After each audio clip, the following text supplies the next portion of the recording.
In my journey tracking planetary grid lines around the world, I keep coming across obscure, seemingly insignificant islands and island groups that are the subjects of territorial disputes between countries, many of which are still ongoing in the present day. My name is Michelle Gibson. Along these lines, I found the Spratly Islands in the South China Sea when I was following one of the planetary alignments that emanates off of the North American star tetrahedron at Merida, Mexico. They consist of 14 islands or islets, 6 banks, 113 submerged reefs, 35 underwater banks, and 21 underwater shoals. The northeast part of the Spratlys is known as dangerous ground due to low islands, sunken reefs, and degraded sunken atolls. They are located on the alignment just northwest of Palawan Island. And Palawan in the Philippines is considered by many to be the most beautiful island in the world. There is a star fort located in Taytay on the island of Palawan called the Fuerza de Santa Isabel. From my extensive research on the physical layout of planetary alignments and the frequent occurrence of star forts situated along the planetary grid system worldwide, I believe that star forts functioned as electrical circuitry and/or batteries on the planetary grid and were not military in nature as we had been led to believe by deliberate misinformation. There is detailed information about why I believe this in my video, The Consistent Finding of Star Forts on Planetary Alignments. Back to the Spratly Islands. The Spratly Islands dispute is an ongoing territorial dispute between China, Taiwan, Malaysia, the Philippines, Brunei, and Vietnam concerning ownership of the Spratly Islands. What is it about these islands? Well, we are told they are of economic and strategic importance, hold reserves of natural gas and oil, have productive fisheries, and is a busy area for commercial shipping traffic.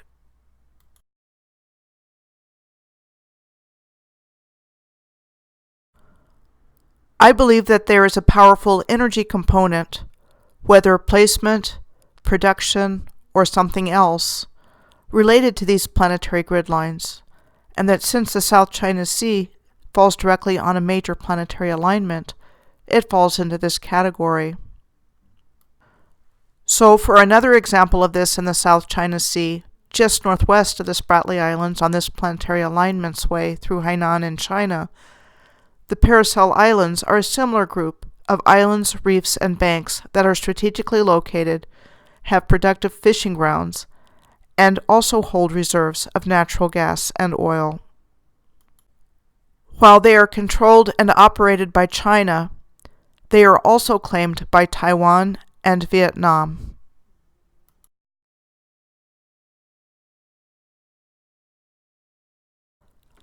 The archipelago consists of 130 small coral islands and reefs, most grouped into the northeast Amphitrite group or the western Crescent group. In ancient Greek mythology, Amphitrite was a sea goddess, the wife of Poseidon, and the queen of the sea. The Paracel Islands are also the location of the Dragon Hole, or Sasha-Yongle Blue Hole, the world's deepest known blue hole at 987 feet, or 301 meters deep. Dragon Hole is also called the Eye of the South China Sea and is where the Monkey King found his golden cudgel in the 16th century Chinese classic of literature, Journey to the West, with authorship attributed to Wu Chang'an. The Battle of the Paracel Islands was a military engagement between the naval forces of South Vietnam and China in 1974, and was an attempt by the South Vietnamese Navy to expel the Chinese Navy from the vicinity.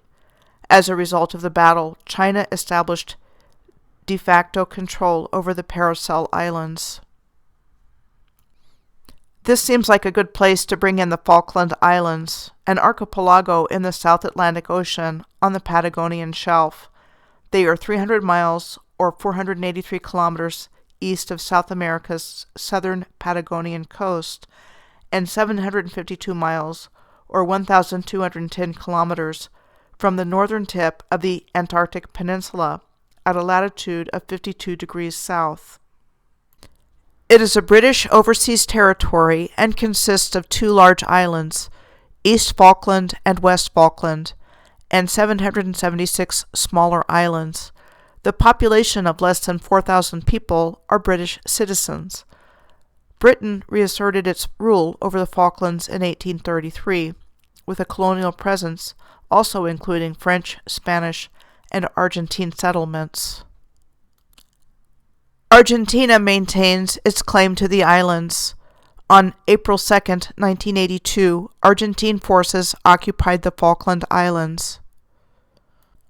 On April 3, 1982, Argentine forces seized control of the east coast of South Georgia Island in the Battle of Gridlines, part of the South Sandwich Islands, and another British overseas territory near the Falkland Islands that is claimed by Argentina.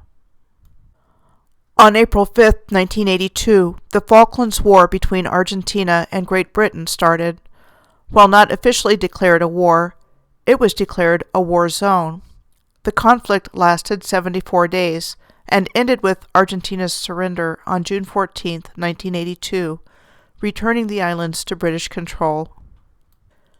The South Shetland Islands shown here in this map are in the neighborhood of all of these island groups and are a group of Antarctic islands with a total area of 1,424 square miles or 3,687 square kilometers. By the Antarctic Treaty of December 1, 1959, the island's sovereignty is neither recognized nor disputed by the treaty's 12 signatories: Argentina, Australia, Belgium, Chile, France, Japan, New Zealand, Norway, South Africa, the Soviet Union, the United Kingdom, and the United States, and they are free for use by any signatory for non-military purposes. However, the islands have been claimed by Great Britain since 1908, and as part of the British Antarctic Territory since 1962. They are also claimed by Chile and Argentina since the 1940s. The Chileans have the largest number of research stations on the islands, as well as having the Eduardo Frei Air Base on King George Island, where the largest number of international research stations are located. Moving to North America and the Northern Hemisphere, I found out that North Rock and Machias Seal Island are part of an ongoing territorial boundary dispute, as they are located on the border of the Gulf of Maine in the United States and the Bay of Fundy in Canada. Other boundary disputes, not limited to islands, between the United States and Canada include a fishing zone dispute at the mouth of the Juan de Fuca Strait between Washington State and British Columbia, and within which the international boundary between the two countries lies in the middle of the strait. Here are photographs of what Cape Flattery looks like at the mouth of the Juan de Fuca Strait on Washington's Olympic Peninsula.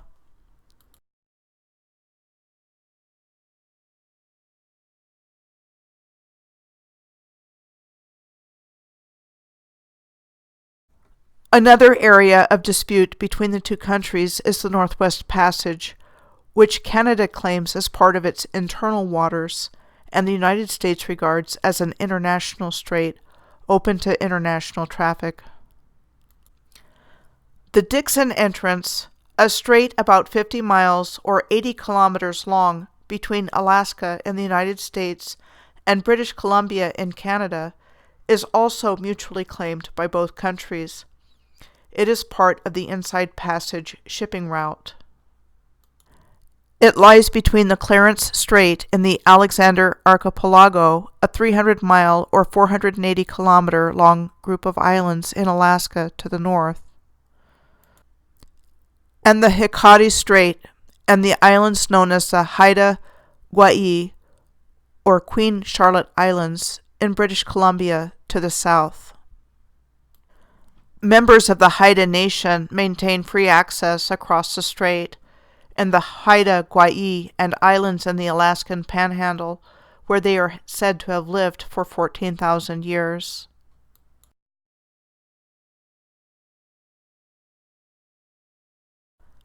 The Kuril Islands dispute is a disagreement between Japan and Russia over the sovereignty of the 4 southernmost Kuril Islands. They are a chain of islands stretching between the Japanese island of Hokkaido at the southern end and the Kamchatka Peninsula at the northern end. While the San Francisco Peace Treaty of 1951, signed between the Allies and Japan in 1951, stated that it must give up all right, title, and claim to the Kuril Islands, Japan does not recognize Russia's sovereignty over them, and this territorial dispute has not been resolved. The original inhabitants of the Kuril Islands, and northern Japan for that matter, are the Ainu, as seen here in 1904. And today, other disputed islands around the world include Navassa Island, an uninhabited island in the Caribbean Sea. This small island is subject to an ongoing territorial dispute between the United States and Haiti. The United States has claimed the island since 1857, based on the Guano Islands Act of 1856.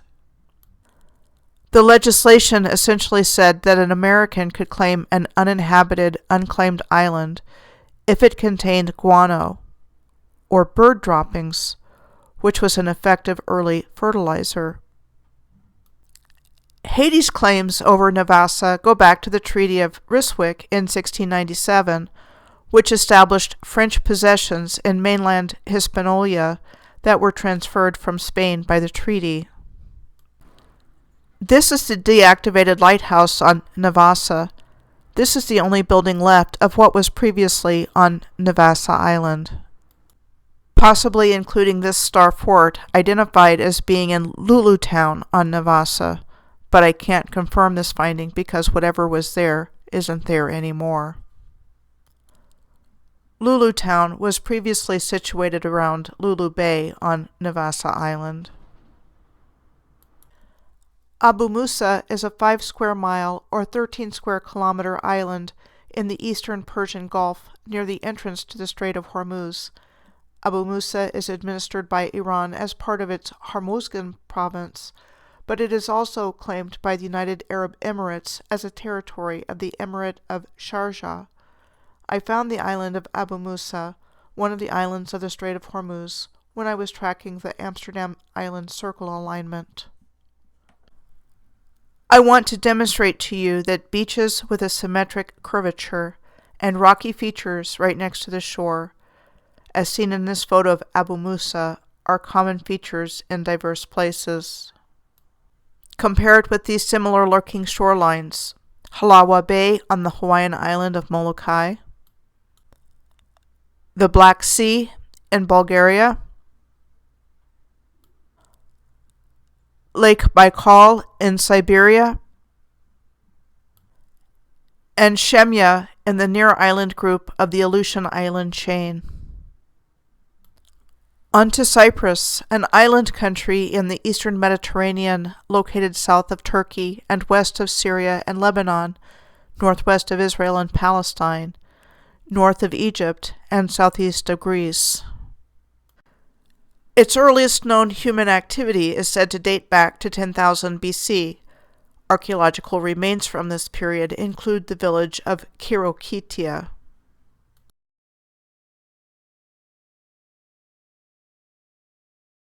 Based on the Cyprus Convention in 1878, Cyprus was placed under the United Kingdom's administration and formally annexed by the United Kingdom in 1914, which would have been around the time of the start of World War I. While Turkish Cypriots made up 18% of the population, the partition of Cyprus and the creation of a Turkish state in the north became a policy of Turkish Cypriot leaders in Turkey in the 1950s.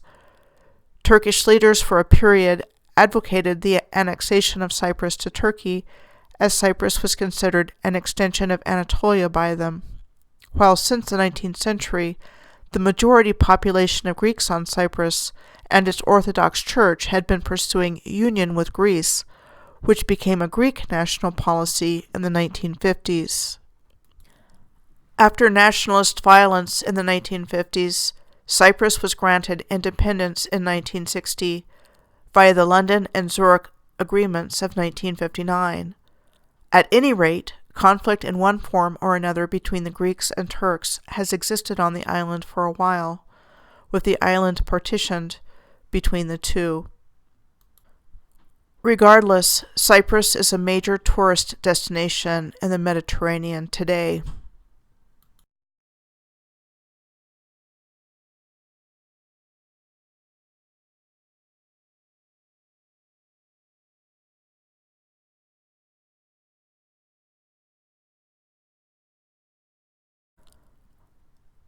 Tromelin Island is a low, flat island in the Indian Ocean. It is located 310 miles, or 500 kilometers, north of Reunion Island, and 280 miles, or 450 kilometers, east of Madagascar.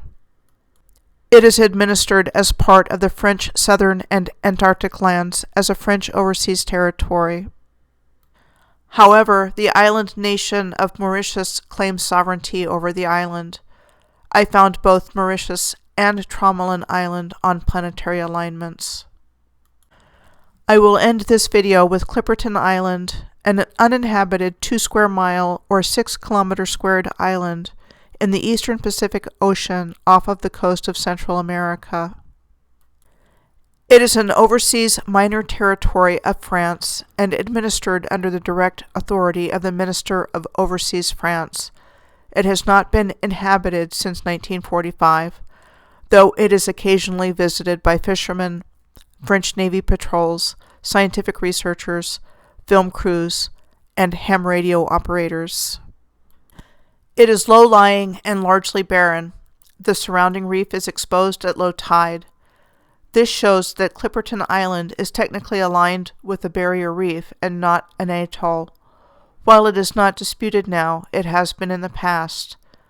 2 Frenchmen first claimed the island for France in 1711 and named it Ile de la Passion.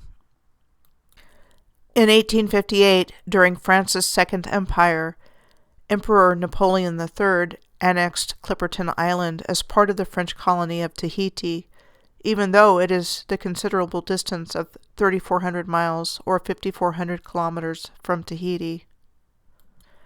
It was named Clipperton for English pirate and privateer John Clipperton, who fought for the Spanish in the early 18th century, who may have used it as a base for his raids on shipping.